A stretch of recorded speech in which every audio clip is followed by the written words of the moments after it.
It was amazing. Had a really good day. Yeah, he was showing us like the different pressures and how to turn it. It is quite humbling to know that they named it after her, because obviously she was the first train driver. And her whole story about her becoming a train driver was quite difficult for her. So this is the final tunnel boring machine on the SES contract. It's the 7th one.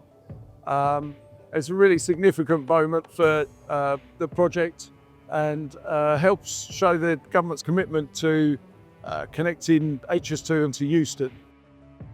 The downline TBM Karen will travel about 4.5 miles. It goes through various railway lands and residential areas, and passes through 2 vent shafts, one at Canterbury Road and one at Adelaide Road, before arriving just outside Euston Station, where the Euston Approaches team will excavate using spray concrete lining up to the tunnel boring machine.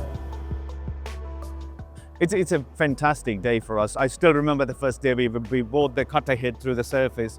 It was a lot of challenge at the time. This is back in last summer, but today we are here launching that. It's really an exciting moment for the entire team, and we're really positive day, and I'm really pleased to see that's all coming together.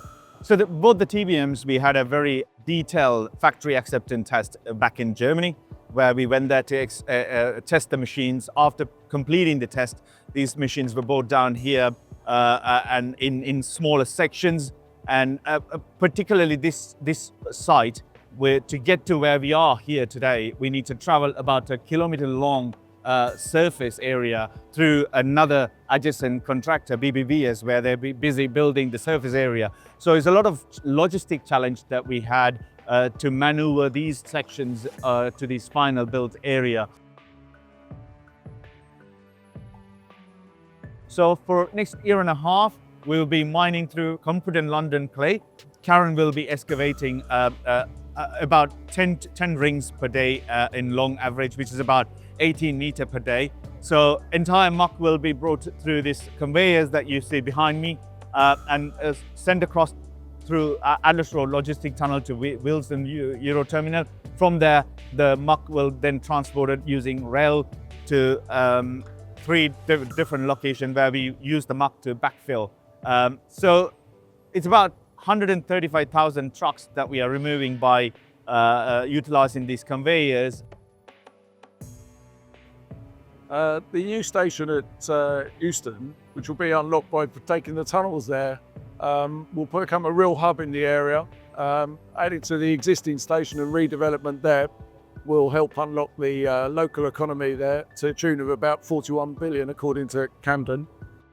This is the final connection into central London, so we'll bring the whole HS2 programme online and provide the last step of providing underground network to bring the high-speed trains from Birmingham into central London. This is quite a proud moment. It's a combination of many years' works of planning, quite a lot of meetings with different suppliers, and quite a lot of coordination with HS2 and other stakeholders to get to this point. Every TBM launch is a challenge in itself. Everyone's slightly different to the previous ones.